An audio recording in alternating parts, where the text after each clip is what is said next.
This is Scott the Fix-It Guy. Today we're dealing with a Bertazonni Italian oven that is not heating correctly. It lights up, but every time you close the oven door, the flame goes out.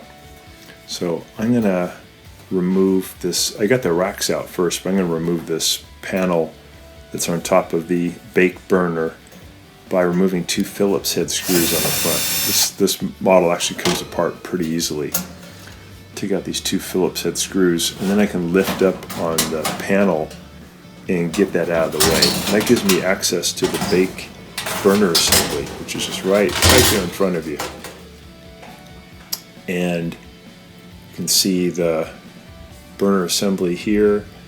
There's a couple of screws holding it in. The thing we're seeing in front is the heat deflector on top of the burner. So I'm going to get this all out where I can work on it. I take out a Phillips head screw on the right, and then there's a Phillips head screw on the left that holds the burner in position. Here's one on the left. Spin that out. And my suspicion is that the thermal coupler is maybe a bit dirty, so I'm going to use a wire brush and some electrical cleaner to clean it up. I can hear it sparking, so it's creating a spark, it's lighting, it's just not staying lit. And you can replace the thermal coupler on this model, but there's a lot of disassembly, so it might be best to try to clean it first to see if there's an effect.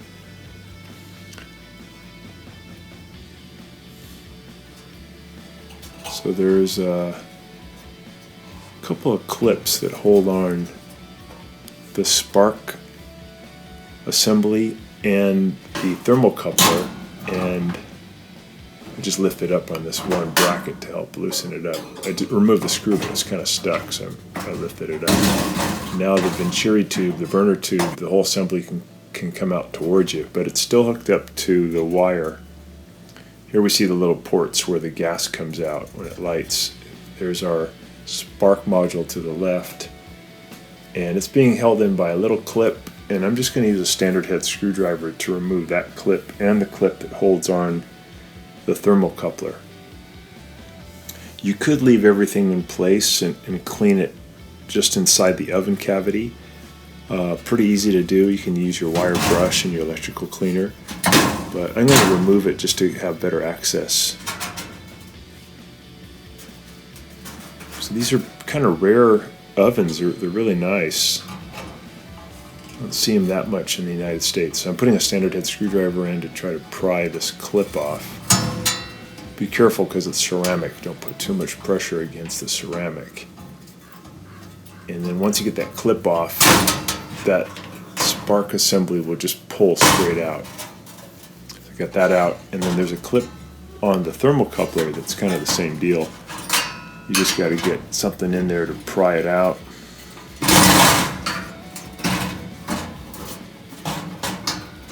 And then you can pull the thermal coupler just straight out of the bracket, and then you have the whole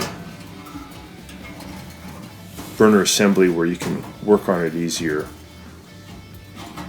I'm just leveraging that out, and then I can pull the thermal coupler assembly out.